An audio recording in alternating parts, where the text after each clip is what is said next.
Good morning students, शांति कुंज online classes में आप सभी का स्वागत है। तो स्टूडेंट्स, आज की क्लास में हमारी हिंदी पढ़ेंगे और हिंदी की क्लास में हम पढ़ेंगे आपका पार्ट 14, दौड़ो दौड़ो माधव दौड़ो। बच्चों, मैंने आपको उसकी पोएम पढ़ा दी थी, अच्छे से समझा भी दी थी। चलो आज इसकी एक्सरसाइज करते हैं। अभी ने अपनी बुक निकाल ली है, आपकी किताब का है पार्ट 14, दौड़ो दौड़ो माधव दौड़ो। पेज नंबर है 72 यानी कि 72। बच्चों, मैंने आपको पोएम रीड करके सिखाई थी, अच्छे से बताया भी था कि किस तरह से पोएम को पढ़ा जाता है, कविताएं किस प्रकार से पढ़ी जाती हैं। साधारण तौर पे पढ़ना और कविता को पढ़ना अलग कला होता है। ठीक है, आपको मैंने होमवर्क भी दिया था कि आपको ये कविता कॉपी में लिखनी है, बताया था ना मैंने आपको, और कहा था कि आपसे शब्द भी लिख लीजिएगा। आशा है कि आपने ये होमवर्क कर लिया होगा। तो चलिए हम लोग इसकी एक्सरसाइज शुरू करते हैं। ठीक है, सबसे पहले है सही उत्तर पर सही का चिन्ह लगाओ। माधव किसके पीछे था? कवि के, दरवाजे के, लाठी के या पलंग के? तो माधव था लाठी के पीछे। लाठी मारो, कौन चिल्लाया? माधव, दोनों। कवि या कोई नहीं? तो कवि चिल्लाया। क्या टूट गई? रस्सी, लाठी, मेज या कुर्सी? तो लाठी टूट गई, लाठी को मारा ना उसने तो लाठी टूट गई।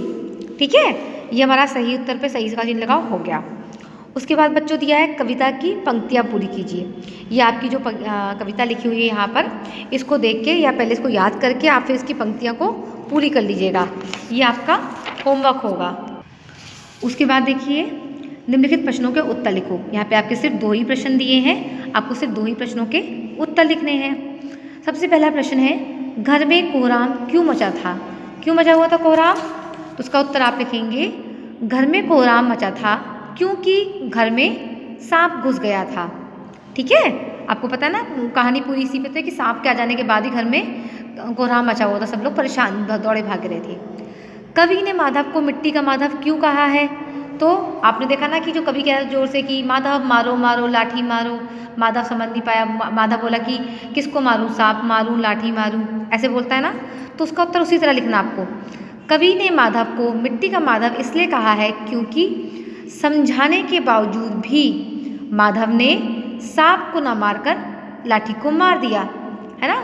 कवि कह रहा था कि सांप को मारो और माधव को लगा कि लाठी को मारो, और उसने लाठी को धड़ाम से जमीन पे दे मारा, और जमीन पे मारने के बाद क्या हुआ? लाठी टूट गई। इसलिए माधव को मिट्टी का माधव कहा गया है। मिट्टी का माधव मतलब कि जिसे कुछ समझ में ना आता हो, है ना। जैसे आप इंसान है, आप इंसान का शरीर है, आप तो सांस लेते हैं, लेकिन कोई चीज़ मिट्टी की होती है, कोई खिलौना है या कोई भी चीज़ है, वो तो निर्जीव हुआ। निर्जीव हुआ ना, उस पर तो सांस लेने की शक्ति नहीं है। इसलिए और आप जब निर्जीव चीज़ के साथ बात करोगे तो क्या वो जवाब देगी आपको? नहीं देगी। उसे आपको समझाओगे, वो समझेगी? नहीं समझेगी, है ना। इसीलिए माधव को मिट्टी का माधव कहा गया है कि कवि के इतना कहने के बावजूद भी, समझाने के बावजूद भी उसने उल्टा काम कर दिया। और ये कहानी कैसी लगी आपको, पोएम कैसी लगी बच्चों? बड़ा मज़ा आया ना पढ़ के? इसको आपको याद भी करना है बहुत अच्छी तरह से, जैसे मैम ने पढ़ाई है आपको उसी प्रकार से पढ़ के याद भी कर लेना है। ओके, मैं एक बार फिर से पोएम आपके लिए पढ़ देती हूँ।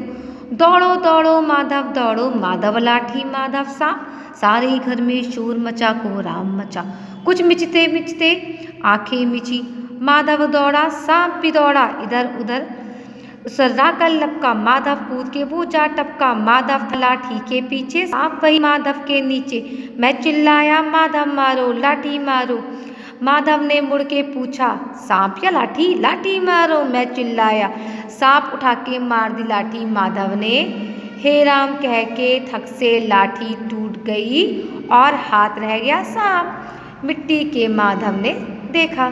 ठीक है बच्चों, तुम्हारा लेसन कंप्लीट हुआ। हम लोग नेक्स्ट क्लास में नया शुरू करेंगे, तब तक के लिए बाय बाय।